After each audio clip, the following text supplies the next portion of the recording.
नमस्कार दोस्तों, आज हम इस वीडियो में जानेंगे नर से नारायण पाठ के सही विकल्प और थोड़े पाठ के बारे में भी हम यहाँ पर सीखेंगे। ये जो पाठ है ये काय में पूछा जाता है? 12th English medium Madhya Pradesh की बोर्ड परीक्षाओं में इसको पूछा जाता है। तो आप जब इस वीडियो को देखें तो अपनी किताब को भी साथ में रखकर चलें।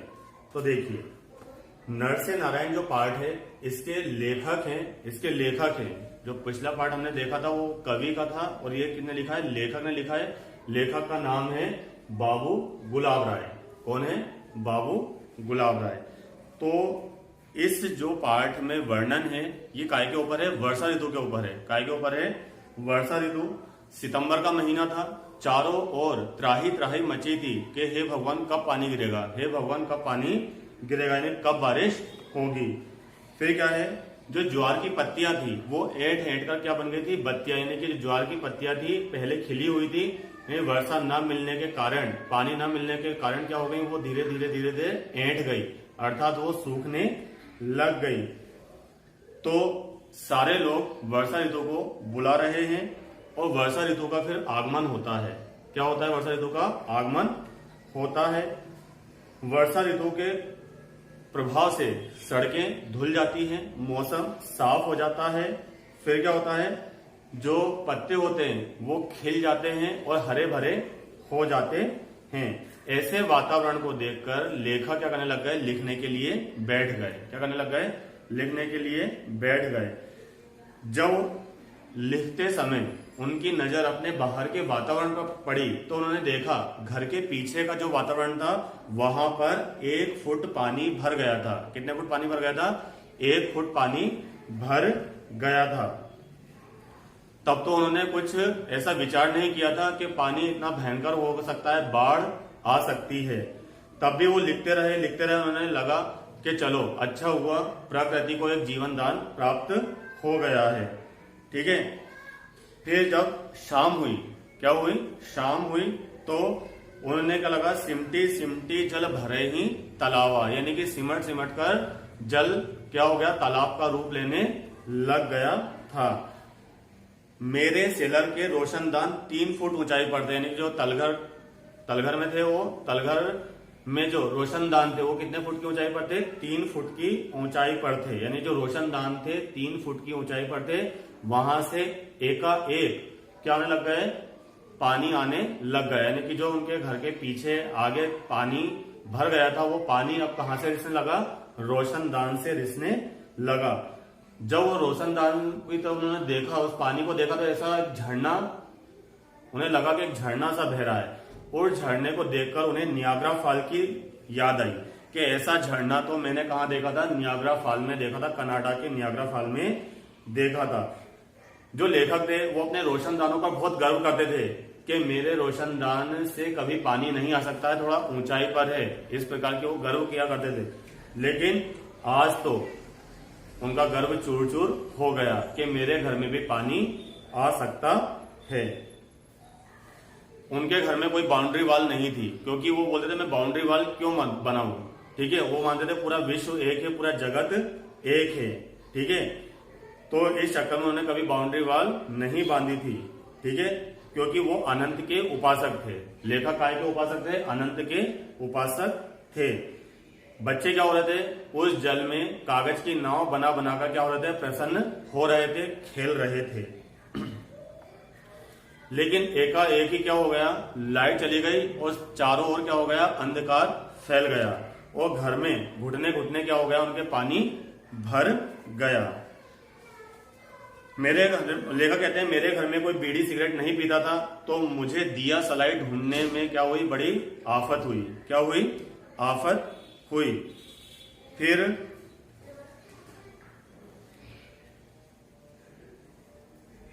जैसे तैसे उन्होंने क्या बोला कि जैसे तैसे मैंने दीपक का आयोजन किया और फिर उसको जलाया।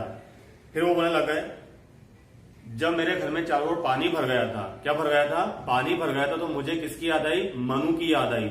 हमारे हिंदू पौराणिक कथाओं में लिखा हुआ है जब जल प्रलय हुआ था तो एक मनु और एक श्रद्धा बचे हुए थे। तो जब वो चारों प्रलय देखते हैं, जल प्रलय देखते हैं, तो बड़ी निराशा उनके हाथों लगती है। तो इसी प्रकार वो बोल रहे थे कि मैं अपने आप को क्या समझ रहा था, मनु समझ रहा था। फिर वो बोलते हैं मेरे पास एक भैंस थी, ठीक है, तो भैंस के जो घेर होता है, जो जगह होती है, वहां पर भी क्या आ गया था, पानी आ गया था। मेरे पड़ोसी थे श्री बैनर्जी साहब, अपनी व्यवहार कुशलता की दिव्य दृष्टि से मेरा भविष्य वो देख चुके थे। उन्होंने कहा कि अगर आपको कोई तकलीफ ना हो तो आप कुछ देर के लिए, कुछ वक्त के लिए मेरे घर पर आकर रह सकते हैं। तो जैसे तैसे मैं वहां पर अपनी भैंस को और अपने आप को, अपने परिवार को लेकर गया। फिर वो बोला था कि आज ऐसे पानी को देखकर, ऐसे जल प्रलय को देखकर, बाढ़ को देखकर मैं अपने आप को क्या समझा, नर से नारायण, क्योंकि नारायण का घर कहाँ है, जल के भीतर। तो मैं अपने आप को भी क्या समझा था, नारायण। आज मैं नर नहीं बना हूं, आज मैं नर से नारायण बन गया हूं। फिर क्या करने लगे वो, अब धीरे धीरे थोड़ी बारिश कम हुई, बचाव दल आया और वो धीरे धीरे क्या करने लग गए, अपने घर से जल को बाल्टियों में, तगारियों में भर भर कर, परात में भर भर कर बाहर फेंकने लग गए। तो वो जो इस प्रकार की क्रिया कर रहे हैं, तो उनको कौन सी कहानी याद आई उनको, एक बार एक टिटहरी के अंडे एक राक्षस लेकर चला गया था। तो टिटहरी क्या करती है, जो टिटहरी होती है वो उससे प्रार्थना करती है मेरे अंडे मुझे वापस दे दो, लेकिन राक्षस हंसता है, अंडे नहीं देता है। तो टिटहरी क्या करती है, इधर चोंच भर के समुद्र का पानी पीती है, फिर इधर से उड़कर आती है, चोंच से पानी पीती है, इधर से उड़ के। तो आज मुझे लग रहा है कि जैसे मैं भी क्या कर रहा हूं, टिटहरी प्रयास कर रहा हूं। वो बोलते हैं कि मौसी बाल्टी देवी आई, जो कुंभ की सगी थी परंतु छोटी भगनी थी, कि गद, यानी कि यहाँ पर उन्होंने थोड़ा बहुत हास्य व्यंग भी लिया है। मैं तो आपको थोड़ा थोड़ा इस पार्ट को समझा सकता हूं, लेकिन जब आप ये पूरा पार्ट पढ़ोगे तो आपको धीरे धीरे समझ में आने लग जाएगा।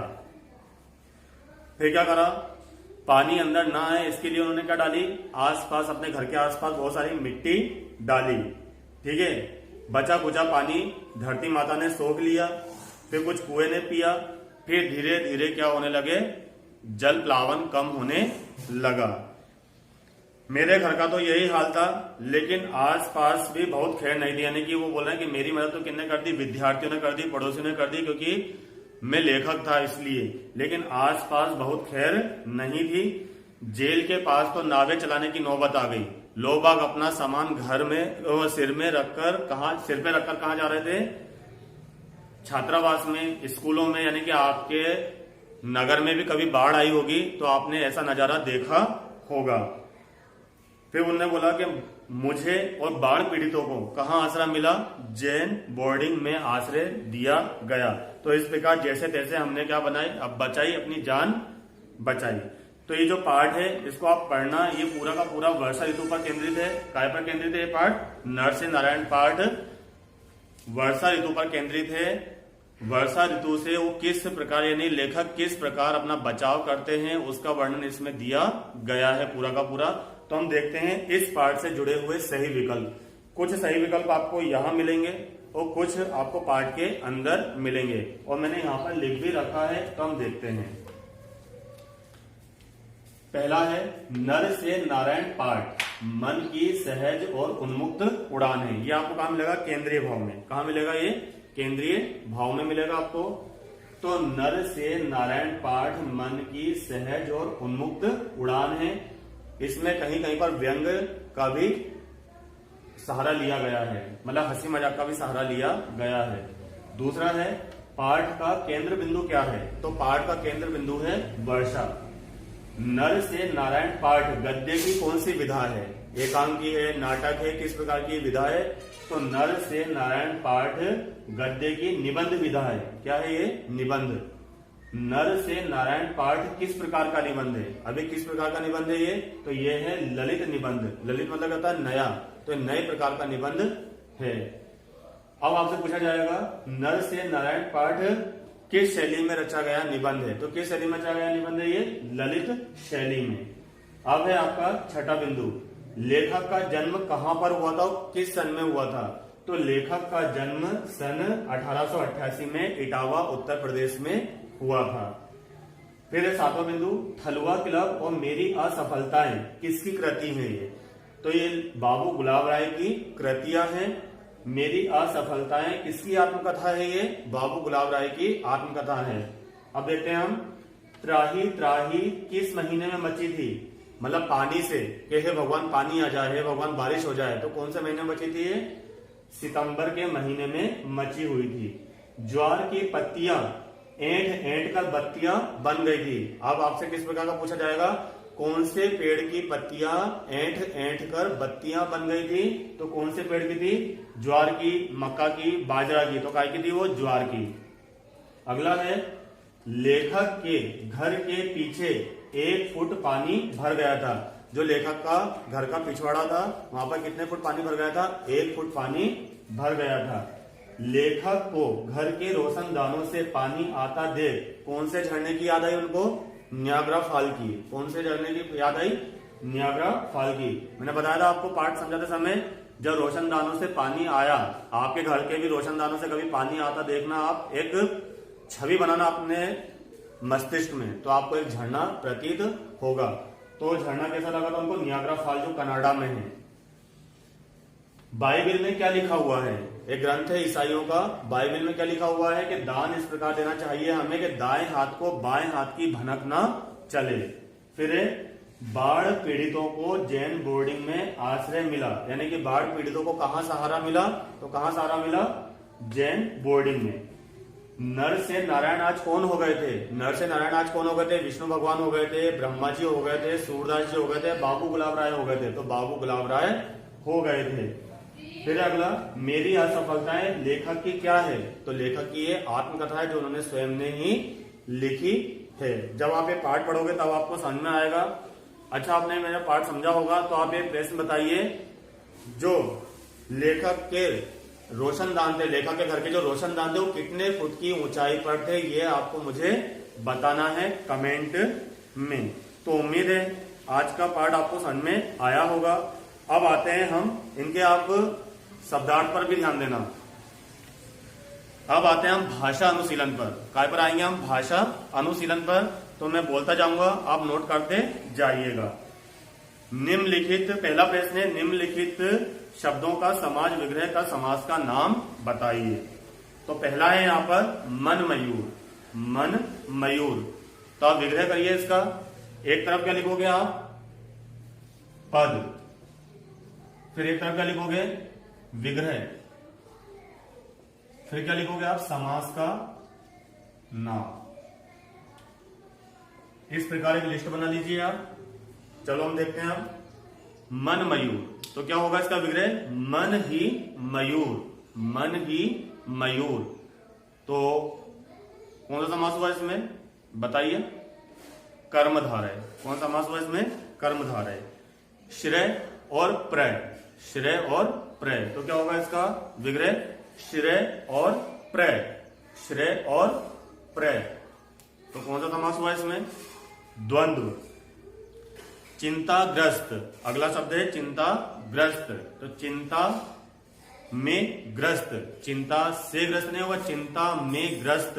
तो कौन सा समास है इसमें? तत्पुरुष समास। फिर है नयनाभिराम। नयनाभिराम, क्या होगा इसका? जो देखने में सुंदर हो।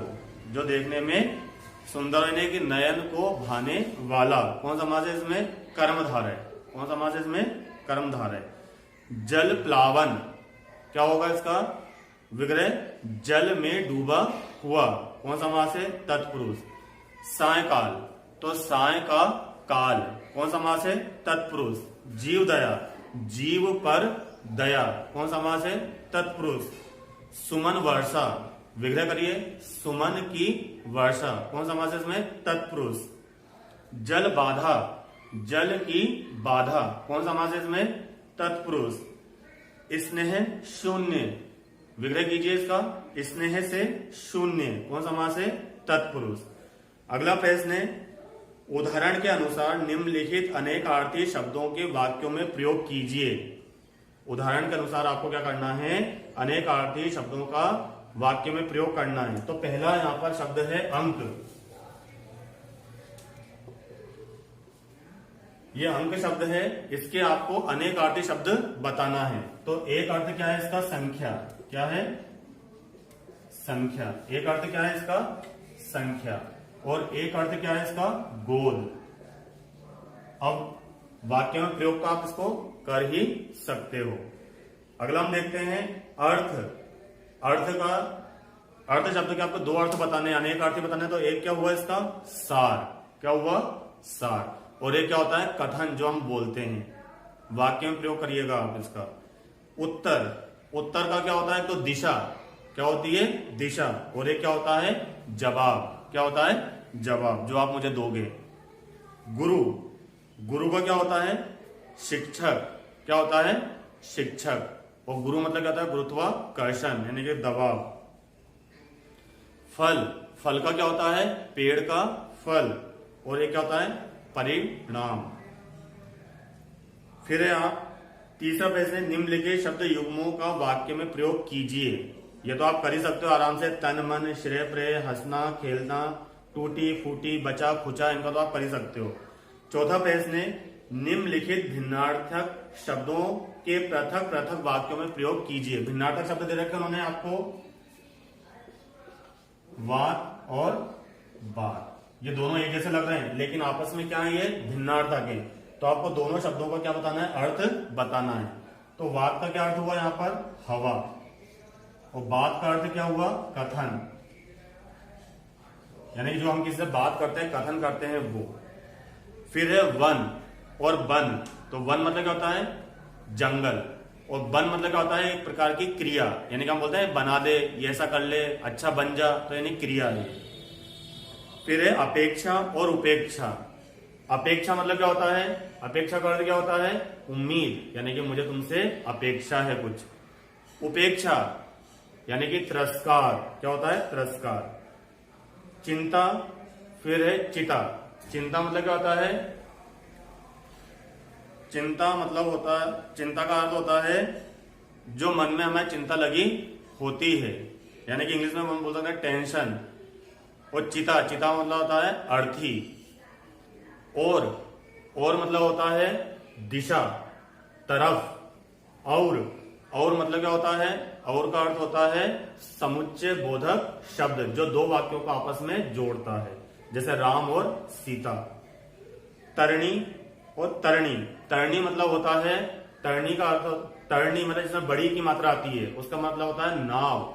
और तरणी जिसमें छोटी की मात्रा आती है उसका मतलब होता है सूर्य। वाक्य में प्रयोग तो आप कर ही सकते हो इसका।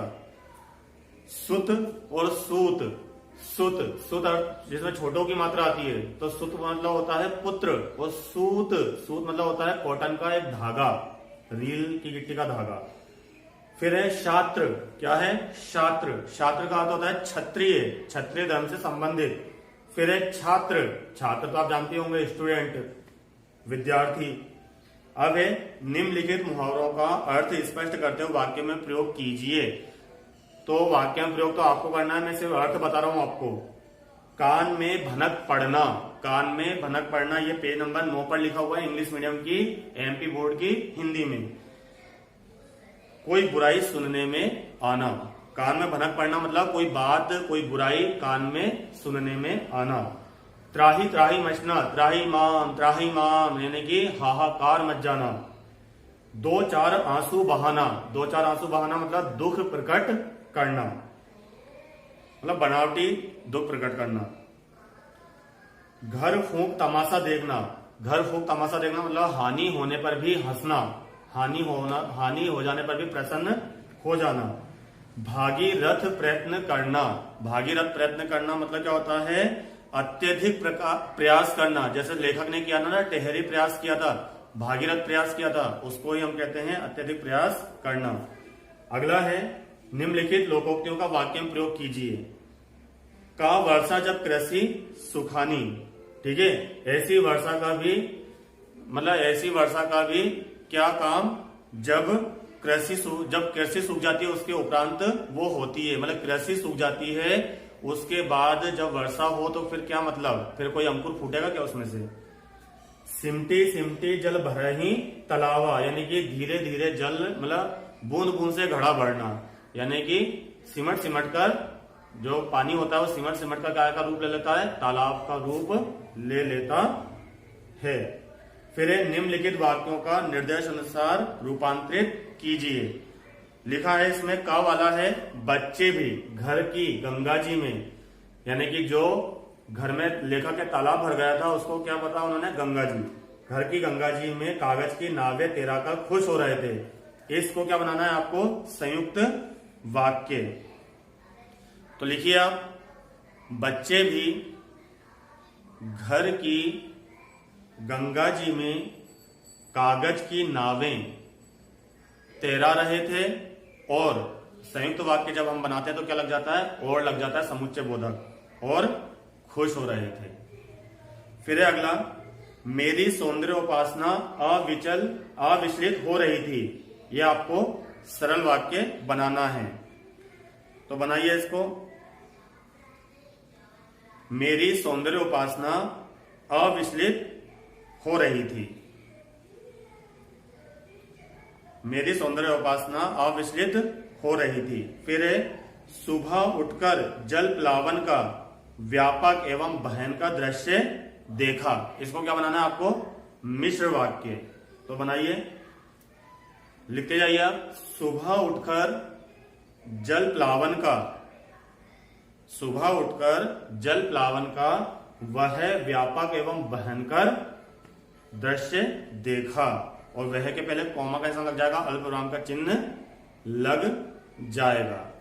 उम्मीद है आज का वीडियो आपको समझ में आया होगा। इसको पाठ को थोड़ा पढ़ना और शब्दार्थ पे भी ध्यान रखना, ठीक है।